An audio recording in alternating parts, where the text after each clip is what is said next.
Imagine owning a Ferrari, the kind of car that makes people stop and stare, the kind that sounds expensive before you even see it. Now imagine selling that Ferrari, not to buy a house, not to start a business, but to buy a watch, not a smartwatch, not a gold watch, a watch that costs more than the Ferrari itself. Today, we're counting down the top 10 most expensive watches in the world.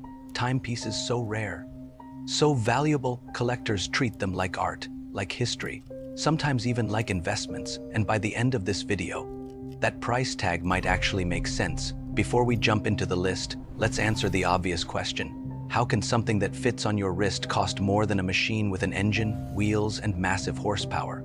Here's the simplest way to think about it. A Ferrari is a luxury performance machine. A high-end watch is more like a handwritten page from history.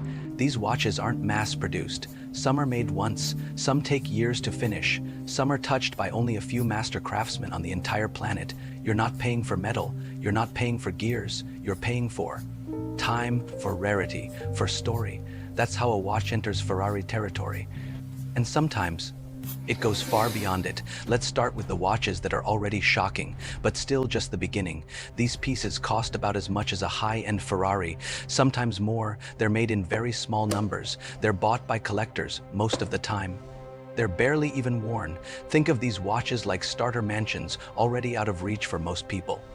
But compared to what's coming next, they're just the warm-up. At this level, a watch stops being an accessory. It becomes an asset. Now we move into watches that feel less like jewelry and more like tiny machines. Inside these cases are hundreds, sometimes thousands of microscopic parts, gears on top of gears, springs thinner than a human hair, movements so precise they can track time across decades. Here's an easy comparison. A basic watch is like a bicycle.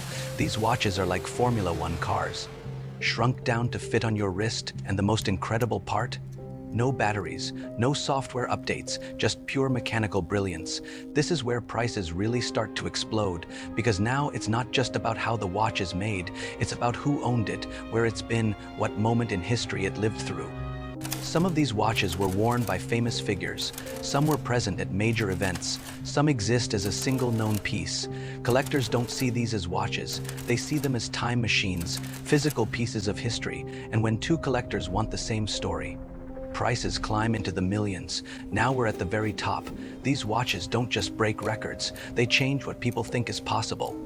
They spark bidding wars, they make headlines, they're talked about the way people talk about famous paintings. At this level, money almost stops mattering. What matters is legacy, prestige, and being the one person on earth who owns that watch. These aren't worn to tell time, they're protected, preserved, quietly admired, because owning one means you didn't just buy a watch, you claimed a piece of history. So here's the question. If someone gave you the choice, a brand new Ferrari or one of these watches, which would you choose? A Ferrari gives you speed, sound, attention. A watch gives you portability, history, and sometimes permanence. Cars age, they need care, they slowly lose value. Some watches do the opposite, they wait, they last, and over time they become even more desirable.